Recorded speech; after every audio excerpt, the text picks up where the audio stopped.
Alors, j'ai assez souligné que l'équation de Schrödinger est une équation de mouvement. Maintenant, je vais vous montrer que elle se réduit à un problème de ce type-là pour des états appelés états stationnaires d'énergie E bien déterminés et qui n'existent que pour des systèmes appelés conservatifs, c'est-à-dire dont l'énergie potentielle est indépendante du temps, ce qui fait que l'hamiltonien, lui aussi, est indépendant du temps. Alors, ces états stationnaires sont des solutions particulières de l'équation Schrödinger dépendante du temps de la forme suivante. C'est cette forme-là qui fait que c'est particulier. Alors, c'est une forme dans laquelle le temps se trouve factorisé des variables spatiales en un facteur du type exponentielle moins i sur h bar fois e fois t, et la fonction, la partie qui dépend de la variable ou bien des variables position, variable aléatoire, vous vous rappelez ça, des différentes particules constituant le système, dépend aussi de ce paramètre E qui est une énergie. Alors, c'est une fonction qui est indépendante du temps, elle ne dépend que des variables spatiales seulement. Donc, les coordonnées R1 et R2, etc., des différentes particules constituant des systèmes, ou bien Q1, Q2, etc., R de l'électron, R du noyau, dans le cas de l'atome d'hydrogène tantôt, ou bien encore X dans le cas de l'oscillateur harmonique. La fonction d'onde dépendant du temps, fonction de ces variables spatiales du système, des coordonnées, et qui dépend du temps, est caractérisée par le fait que le temps se trouve factorisé dans un facteur séparé comme ça, et le reste est une fonction indépendante du temps. Et cette fonction indépendante du temps répond à cette équation d'en haut ici, qui est ce qu'on appelle une équation aux valeurs propres pour l'opérateur hamiltonien. Cette équation est très spéciale. Et ce qui fait que ces fonctions psi indice E là ne sont pas n'importe quelle fonction. Elles devraient satisfaire à ça. Il doit être solution de ce genre d'équation. Et elle est appelée fonction propre de l'hamiltonien avec valeur propre E. Alors, par définition, une fonction est une fonction propre d'un opérateur. Ici, l'opérateur, c'est l'hamiltonien. Si cet opérateur-là agit sur cette fonction pour redonner exactement la même fonction sans modification, sauf pour la multiplication par une constante. Et la constante est appelée valeur propre. Alors l'opérateur hamiltonien, vous allez voir plus tard dans le complément, plutôt au niveau du postulat 3, et aussi dans le complément mathématique sur des opérateurs, que cet hamiltonien H est l'opérateur représentant l'énergie totale du système. C'est l'opérateur que l'on associe par le postulat 3 à la propriété énergie totale. Et son action sur cette fonction appelée fonction propre est telle que ça redonne exactement la fonction fois la constante ici appelée valeur propre, et cette valeur propre est une énergie, une des valeurs que peut prendre l'énergie totale du système. Je dis une des valeurs parce qu'en fait, cette équation aux valeurs propres admet évidemment plusieurs solutions, voire même une infinité de solutions en fait. Il y a toujours une solution dont la valeur E est la plus basse que possible. Et cet état-là, cette valeur, cette fonction propre, décrit un état appelé état fondamental du système. Mais il n'y a pas que juste cette valeur propre de possible, il y a aussi d'autres valeurs propres. Et en général, il y a une infinité de valeurs propres. Et très souvent, elles sont discrètes, c'est-à-dire, elles ne forment pas un continuum de valeurs. Entre deux valeurs données, il peut y avoir un trou, un intervalle de valeurs qui ne sont pas admissibles. Vous allez voir ça, vous allez mieux comprendre tout ça une fois que l'on aurait vu le postulat 3 et 4. Car c'est au postulat 4 qu'on va apprendre que les seules valeurs possibles, admissibles pour qu'une propriété physique comme l'énergie ici sont les valeurs propres de l'opérateur associé qui est ici l'hamiltonien. Alors cette équation est appelée équation aux valeurs propres pour l'hamiltonien. La fonction psi E est appelée fonction propre de l'hamiltonien. La constante E ici, là, qui a les dimensions d'une énergie, et c'est une énergie, est appelée valeur propre de l'hamiltonien. Et c'est l'énergie du système dans cet état propre de l'hamiltonien là.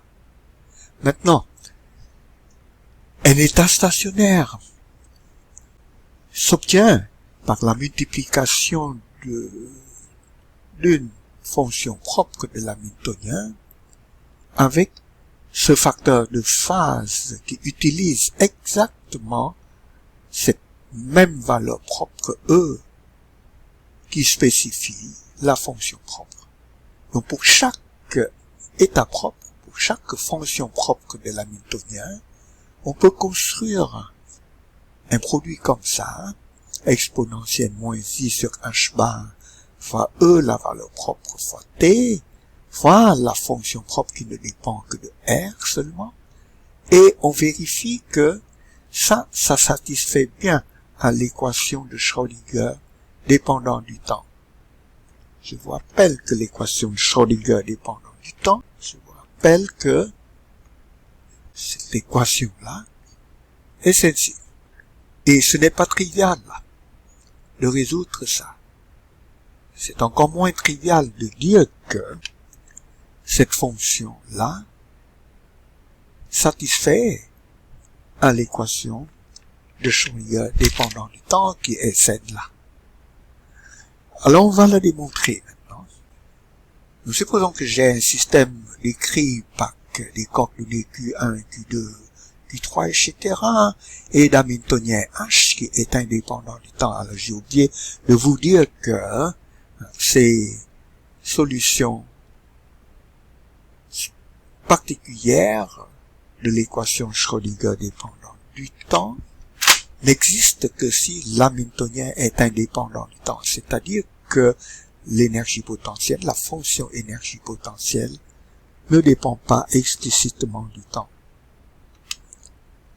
Alors dans ce cas-là, les fonctions propres de l'hamiltonien constituent, avec ce facteur exponentiel moins I sur H bar ET, des solutions particulières de l'équation de Schrödinger dépendant du temps, et qui n'existent que si l'hamiltonien est indépendant du temps. Donc on va maintenant voir comment démontrer ça, que cette forme satisfait bien l'équation de Schrödinger dépendant du temps, en utilisant le fait que E dans cette exponentielle est la même, est le même E qu'ici, c'est-à-dire que c'est la valeur propre, une des valeurs propres de l'hamiltonien, la valeur propre de l'hamiltonien associée à cette fonction propre psi E. Alors donc, pour notre système décrit par les coordonnées Q1, Q2, Q3, etc., et d'hamiltonien H indépendant du temps, voilà, et supposons qu'on connaît, qu'on a résolu ça, et qu'on a obtenu des fonctions propres. Psi indice K, il y en a une infinité en général de l'hamiltonien avec valeur propre EK. Cette équation, c'est la même que ça. D'après ce qu'on avait vu à la diapo précédente, on veut construire une fonction dépendante du temps comme ça, avec la fonction propre psi indice K de l'hamiltonien que voici, pour obtenir cette fonction-là. N'est-ce pas? On multiplie la fonction propre psi K ici avec le facteur exponentiel moins I sur H bar EKT, on appelle ça un facteur de phase en passant, pour constituer cette fonction qui dépend du temps de cette façon, dans un facteur séparé du second facteur qui ne dépend que des variables spatiales seulement et qui est fonction propre de l'hamiltonien avec valeur propre, cette valeur EK là. Et l'objectif de notre démonstration est de vérifier que cette fonction-là satisfait bien à l'équation de Schrödinger dépendant du temps. J'ai mis un point d'interrogation ici, dans la mesure où l'on n'a pas encore fait cette démonstration. Donc ça, c'est une question. C'est à être démontré. Alors démontrons ça. Dans un premier temps, laissez-moi prendre cette fonction, définie par ça, et évaluer le premier membre de l'équation de Schrödinger dépendant du temps, c'est-à-dire la dérivée de cette fonction par rapport au temps, multipliée par IH bar, voir ce que ça donne. Alors, dérivée de psi K par rapport au temps, où est-ce que le temps apparaît dedans? Eh bien, ça n'apparaît que dans le facteur séparé là, devant ce facteur, devant la fonction propre de l'hamiltonien qui, elle, ne dépend que des variables spatiales Q1, Q2, etc. seulement. Alors donc, la dérivée de ça par rapport au temps, c'est la dérivée de ce facteur exponentiel. Dérivée de cet exponentiel, c'est moins I sur H bar fois EK fois l'exponentiel. N'est-ce pas? On prend la dérivée de ça par rapport au temps. Et le temps apparaît là. La dérivée d'une exponentielle, c'est une exponentielle, la même exponentielle, fois dérivée de l'argument de l'exponentielle par rapport à quoi? Par rapport au temps. Alors, cette dérivée là, c'est moins I sur H bar EK. Donc, ça fait que dérivée de l'exponentielle par rapport au temps, c'est EK, soit moins I sur H bar EK, mais moins I sur H bar fois IH bar. Alors, il y a H bar en haut qui se simplifie avec H bar et NH bar qui est au dénominateur. Ensuite, on a I fois moins I, mais I fois moins I, c'est exactement égal à 1, n'est-ce pas? Puisque I au carré, c'est moins 1. Hein? I, c'est la racine carrée de moins 1, par définition. Donc, I au carré, c'est moins 1, fois moins, ça fait plus 1. Et donc, il reste EK fois cette exponentielle fois ça. Or, cette exponentielle fois psi K, ben, c'est en plein la fonction psi majuscule indice k ici. Donc, remplaçons ce produit-là par la fonction psi majuscule indice k, fonction de Q1, Q2, etc. et de t, qui dépend de t précisément. De cette façon, c'est-à-dire à travers ce facteur exponentiel séparé du reste là, qui ne dépend que des variables spatiales. Bon, voilà, ça, c'est un premier résultat d'acquis. C'est ce qu'on obtient en évaluant le premier membre de l'équation de Schrödinger. Maintenant, évaluons le second membre, c'est-à-dire l'action de H sur ce psi k à voir, et vérifions que effectivement on va obtenir la même chose. Alors faisons-le. H agissant sur psi k. Mais H est un opérateur qui ne dépend pas du temps. Hein. C'est ça l'hypothèse en partant là, qu'on a un système conservatif, c'est-à-dire dont l'hamiltonien ne dépend pas du temps.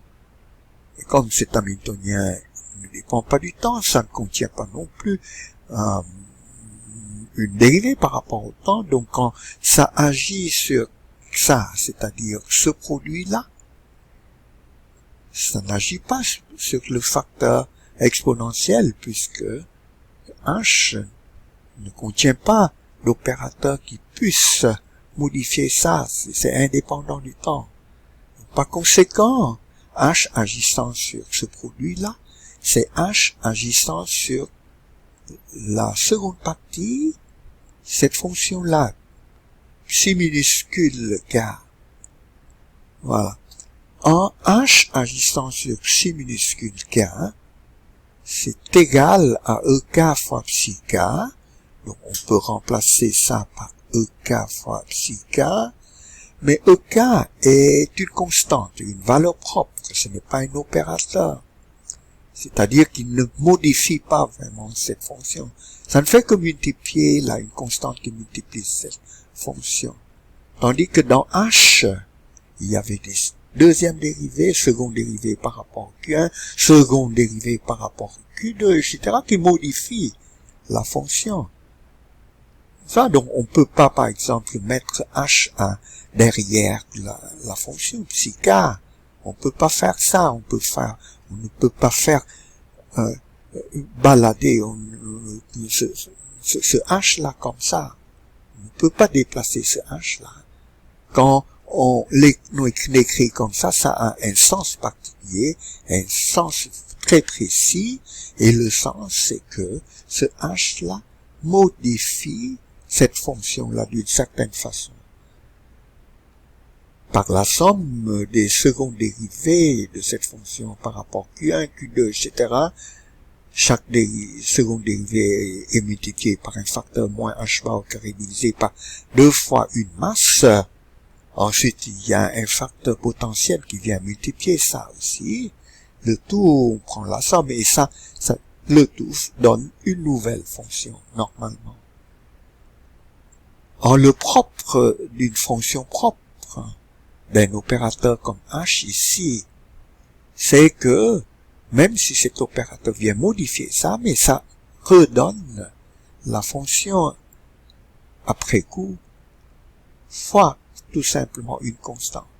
Ça, c'est le propre d'une fonction propre, d'un opérateur, ça. Ici, l'opérateur, c'est H. La fonction propre, c'est psi k. H modifie psi k. Mais psi k a cette propriété que quand H la modifie, eh ben, ça redonne la fonction multipliée par une constante. Ce n'est pas trivial, ça. Alors, donc, H agissant sur psi k redonne psi k fois une constante. Comme c'est une constante, on peut la faire balader comme on veut, donc c'est-à-dire qu'on peut la mettre devant ici.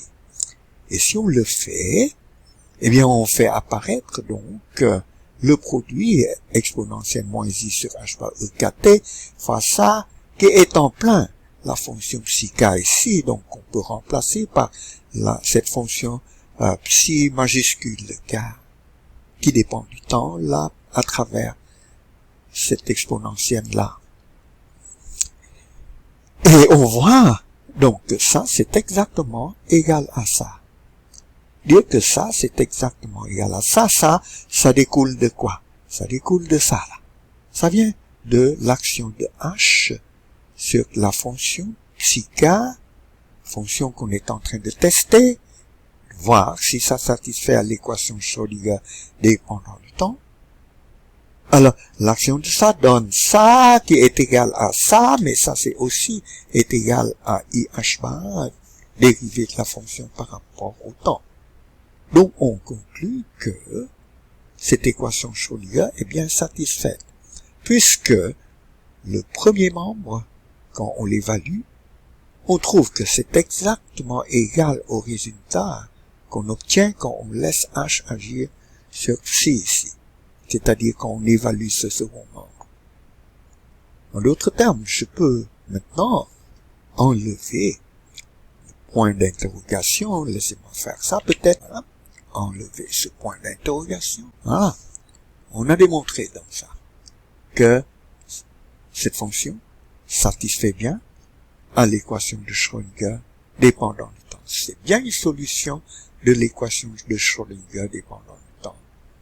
Mais c'est une solution très particulière, dans la mesure où le temps apparaît dans un facteur complètement séparé, et en plus de ça, un facteur très spécial à cette forme, c'est un facteur appelé facteur de phase, dont le module est égal à 1. Donc, cette fonction est très spéciale, parce que le temps apparaît dans ce facteur séparé, j'étais en train de dire ça, qui est un facteur de phase de plus. Et le reste ne dépend que des variables spatiales seulement. Et ça en dépend de ces variables spatiales d'une façon très particulière, spéciale aussi, pour donner exactement une fonction propre de l'hamiltonien.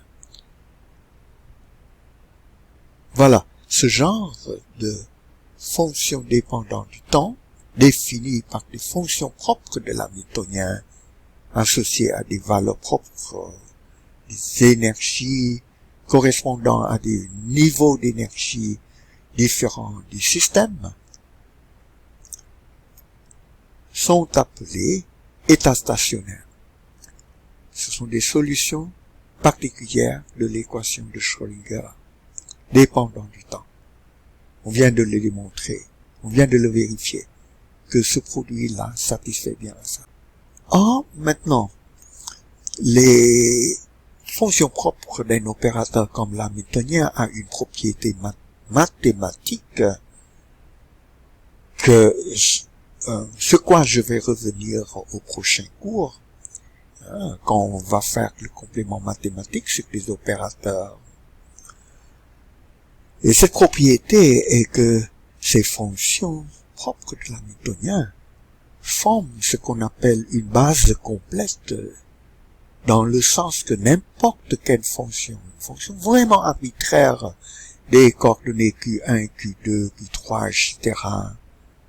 du système, peut être développée sur ces fonctions-là. Développer sur ces fonctions-là. Comme on développe un vecteur dans un espace vectoriel, par exemple en 3D, hein, sur des vecteurs de base correspondant à des axes orthogonaux, par exemple. L'analogie n'est pas innocente, là. Cette analogie, en fait, mérite d'être discuter plus en longueur, mais j'aurai l'occasion de le faire dans une autre capsule vidéo, une fois que vous serez rendu un peu plus avancé, une fois que vous avez vu le postulat 3, le complément sur les opérateurs, etc., et que je vais pouvoir parler un peu plus de ces aspects plus mathématiques, là.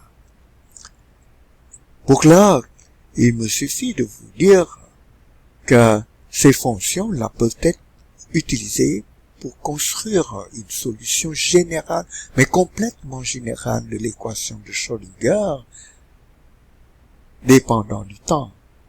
C'est-à-dire une solution arbitraire. Une fonction d'état arbitraire peut être développée sur ces états stationnaires-là.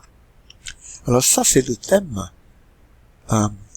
de cette diapositive. Donc, considérons maintenant un développement comme ça, dans lequel vous avez une somme, ce K ici et K ici va de 0 jusqu'à l'infinité, par exemple. Donc, couvre tous les états stationnaires, toutes les fonctions propres possibles, tous les niveaux d'énergie possibles du système. Donc, pour chaque cas correspond à un état stationnaire. Pour chaque cas, on a cette fonction qui est l'état stationnaire qu'on avait vu tout à l'heure. Ça. Alors, pour chaque cas, c'est l'état stationnaire associé à la fonction propre psi k de valeur propre ek, et je multiplie ça, j'ai là un coefficient. Ce coefficient est absolument arbitraire. Sa valeur spécifie l'état initial, simplement. Ce ck peut être calculé de cette façon, en prenant cette fonction évaluée au temps t égale à 0, la multiplier avec la fonction propre psi k, puis intégrer sur tout l'espace.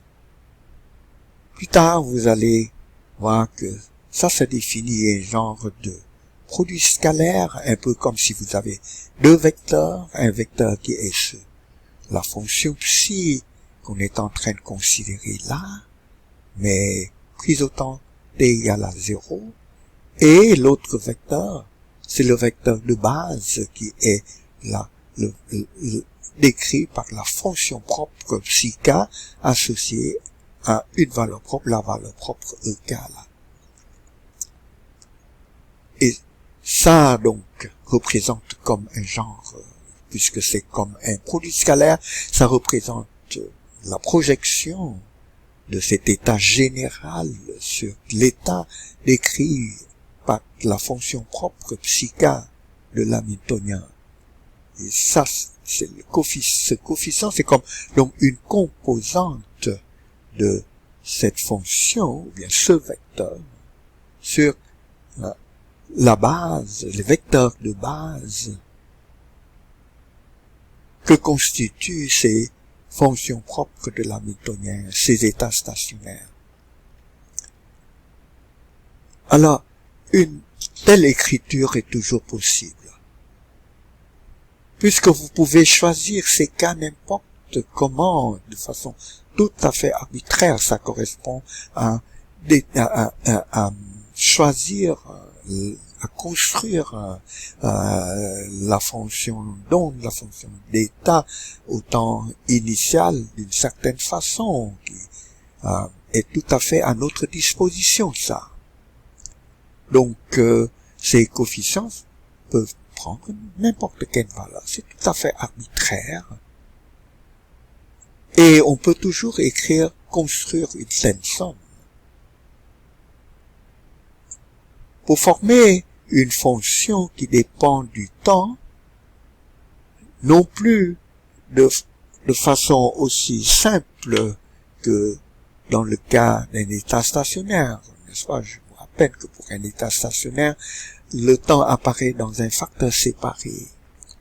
Ici, comme vous avez une somme de fonctions avec le temps qui apparaît dans un facteur séparé comme ça, mais à cause de la somme et du fait que quand on effectue cette somme-là, quand on fait varier k égale à 0, 1, etc., alors quand k égale à 0, l'énergie ici c'est E0, quand k égale à 1, c'est 1 E1 qui n'est pas la même chose que E0.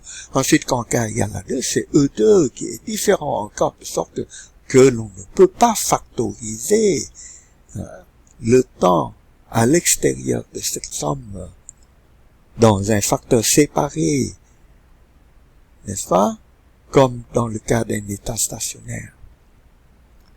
Donc la dépendance sur le temps ici est bien plus générale, là. Et générale. C'est en fait complètement général, cette construction, parce que c'est basé sur le fait que ces fonctions psiques forment une base complète qui fait que une fonction arbitraire peut être écrite de cette façon. Je vous l'avais dit là, que ces coefficients CK peuvent prendre n'importe quelle valeur. Et en choisissant ces cas n'importe comment, on aurait construit une fonction vraiment arbitraire, là. Une fonction dépendante du temps. Là maintenant, ce qui est merveilleux est que cette fonction complètement arbitraire continue à satisfaire l'équation de Schrödinger dépendant du temps correctement. Alors, vous allez avoir l'occasion de vérifier ça. Tout d'abord, dans le problème résolu, il y a un problème, c'est le second, je pense, de la série de problèmes résolus du premier chapitre qui porte sur cette démonstration. Alors Jean-Nicolas va le faire avec vous, je pense, en atelier. Je ne vais pas le faire ici. Ici, je veux juste vous signaler ce résultat-là. Que cette construction tout à fait arbitraire d'une fonction arbitraire construite comme une superposition d'états stationnaires comme ça avec coefficients tout à fait arbitraires satisfait nécessairement à l'équation Schrödinger dépendant du temps. C'est-à-dire, ça décrit bien un état quantique qui évolue correctement. Alors non seulement que vous aurez l'occasion de travailler sur la démonstration de ça avec Jean-Nicolas en atelier, mais dans votre prochain devoir, donc votre premier devoir, je vais vous donner l'occasion de vérifier ça pour qu'un système simple comme l'oscillateur harmonique qu'on avait vu dans la partie précédente là. Alors, cette diapositive montre un peu la différence entre les états stationnaires et les états non stationnaires. En passant, j'ai oublié de vous dire qu'un état non stationnaire comme ça, donc solution tout à fait générale de l'équation de Schrödinger dépendant du temps, est appelé paquet d'ondes. C'est une question de terminologie. Paquet d'ondes par opposition à un état stationnaire. Un paquet d'ondes est une superposition d'états stationnaires. Voilà. Et qui satisfait à l'équation de Schrödinger dépendant du temps. Mais ce n'est pas une fonction propre de l'hamiltonien. Et ce n'est pas stationnaire. C'est un paquet d'ondes. C'est différent. Alors la différence est bien illustrée ici. À cette colonne, je vous montre ici, ça fait le potentiel décrivant le système, ça ressemble à un oscillateur harmonique, mais ce n'est pas tout à fait une parabole, c'est pas tout à fait harmonique, c'est proche d'un oscillateur harmonique par exemple. Et donc c'est quand même comme l'oscillateur harmonique, ça décrit donc des vibrations d'une molécule au-delà de l'approximation harmonique, par exemple. Et ça, c'est le premier niveau, le second niveau, par premier niveau, second niveau, ce que je veux dire que cette énergie, cette valeur de l'énergie-là, est une valeur propre de l'hamiltonien. Cette autre valeur de l'énergie est aussi une valeur propre de l'hamiltonien, avec ce potentiel-là, le potentiel défini l'hamiltonien. Et ce potentiel ne dépend pas du temps, là, ça reste toujours ça, tout le temps. Donc c'est un système conservatif, c'est ça? Et ces deux niveaux sont deux niveaux possibles. Il y a d'autres niveaux sûrement. Mais on nous montre ici que deux niveaux, et pour chaque niveau, on montre aussi la fonction propre en module au carré, c'est-à-dire la distribution de probabilité de présence dans l'état correspondant. L'état stationnaire, c'est un état stationnaire parce que cet état est associé à cette valeur propre de l'hamiltonien, donc est construite à partir de la fonction propre correspondante avec le facteur de phase, le facteur exponentiel qu'on avait vu ici, là, ça fait exponentielle de moins i sur h bar e0 t fois psi 0, n'est-ce pas, pour ce niveau d'énergie, pour cette énergie appelée E0 là. Et le module de cette fonction au carré ne dépend pas du temps, parce que le temps dans la fonction était factorisé complètement dans un facteur exponentiel. Ce facteur exponentiel a la propriété d'avoir un module qui est exactement égal à 1, et donc il est indépendant du temps. Donc la distribution de probabilité de présence dans cet état-là reste toujours à tout temps comme ça. C'est à tout temps cette forme-là, ça varie pas du tout. Donc la carte de probabilité de présence dans cet état ne varie pas avec le temps.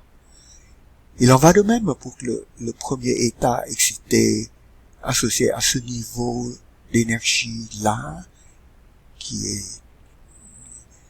représente aussi une valeur propre de l'hamiltonien. Et donc, la fonction propre correspondant fois l'exponentielle utilisant cette valeur propre-là, c'est un état stationnaire qu'on appellerait psi 1 en fonction de RT. Alors encore une fois, son module au carré qui donne la densité de probabilité de présence selon l'interprétation de Born qu'on avait vu au cours précédent est indépendant du temps. Ça garde à tout temps cette forme-là, ça varie pas du tout. À tout temps, cette carte de probabilité reste telle qu'elle, change pas du tout. Par contre, si on prend la somme juste de ces deux états stationnaires, donc ça, c'est quelque chose qui est de cette forme de somme, n'est-ce pas? Ici, c'est une somme générale, hein, qu'on laisse générale, donc ça peut comporter juste deux termes, ça peut comporter trois termes, ça peut comporter une centaine de termes, ou bien une infinité de termes, n'est-ce pas? Tout à fait général. Mais ici, c'est juste deux termes. Deux fonctions du type état stationnaire. La première c'est psi 0, la seconde c'est psi 1. On les ajoute. Ça, on prend la somme avec coefficient 1, 1 ici même. Très simple. Donc C1 est égal à 1, 1. C0 est égal à 1 aussi. Voilà. En fait, on doit diviser le tout par une constante de sorte que le tout fait une fonction bien normée à 1. Voilà. Pour que le module au carré représente une densité de probabilité. Alors, après avoir fait ça, on trouve que cette densité de probabilité au temps t égale à 0, par exemple, a cette forme-là. À un autre temps t, appelé grand T sur 4, grand T ici c'est l'inverse de la différence d'énergie entre ces deux états, hein, multiplié par h bar. Quelque chose comme ça. Voilà. Alors, à ce temps-là, appelé grand T sur 4, la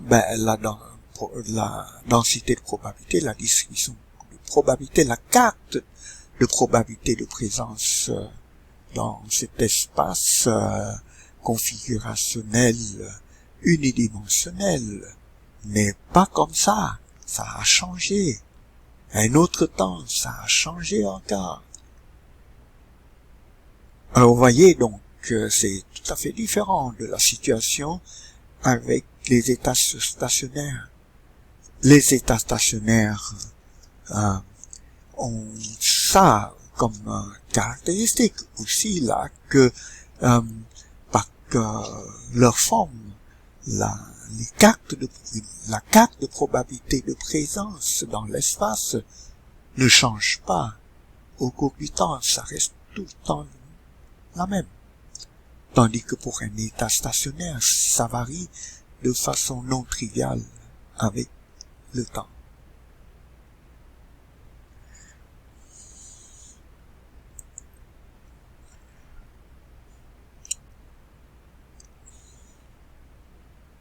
Alors, un second exemple est donné par ce système que vous avez déjà présenté lors de la présentation des idées de la définition de l'état quantique postulat 1. Et ce système, c'est un électron dans une boîte carrée, vous vous rappelez de ça, que ce système peut représenter par exemple le mouvement d'un électron sur un cycle du type porphyrine, vous vous rappelez ça. Alors, ici, vous voyez la carte de probabilité de présence de l'électron dans un état stationnaire, ça. C'est l'état stationnaire spécifié par les deux nombres quantiques appelés nx et ny. Nx ici est égal à 1 et ny égal à 2 là.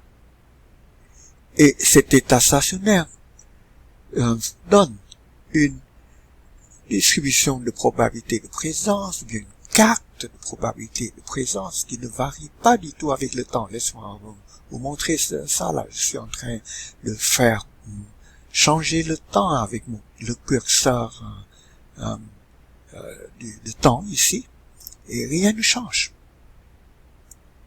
Ça, si je fais jouer ça, là, voilà. Je fais jouer ça, le temps change, voyez-vous. Mais la carte de densité de probabilité ne change pas du tout. Arrêtons ça. Et maintenant, bon, ça ne veut pas s'arrêter, mais bon, c'est pas grave. Je vais maintenant prendre, non pas cet état tel quel, mais je vais prendre une combinaison de deux états.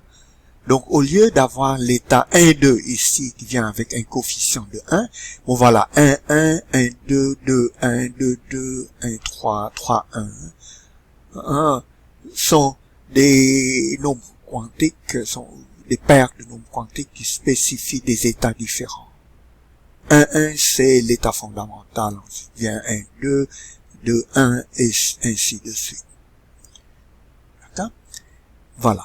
Alors, tout à l'heure, on était en train de considérer l'état stationnaire 1, 2 avec le coefficient de 1, 1 qui est 0, 0, de 1, 2 qui est 1, de 2, 1 qui est 0, de 2, 2 qui est 0, etc. Donc ça représente un état stationnaire, ça. Là maintenant, choisissons autre chose. Je peux changer la valeur du coefficient du premier état appelé état 1,1 et le second état, laissez-moi lui donner un coefficient qui est ça, laissez-moi donner une certaine valeur au coefficient du troisième état, C de 1. Voyez-vous, je suis en train de construire un paquet d'ondes de façon tout à fait arbitraire, là, comme je vous l'avais expliqué tout à l'heure. En choisissant ces valeurs comme l'on veut, on aurait construit un paquet long, c'est-à-dire une superposition d'états stationnaires du type si-gène dans la diapositive que je vous ai montré tantôt là. Alors cette fois-ci, vous voyez que c'est un état qui donne une évolution temporelle non triviale de la carte de probabilité de présence, n'est-ce pas? Vous voyez bien que cette carte de probabilité de présence n'est pas stationnaire, ça varie dans le temps. Ça change, ça varie dans le temps. Hein?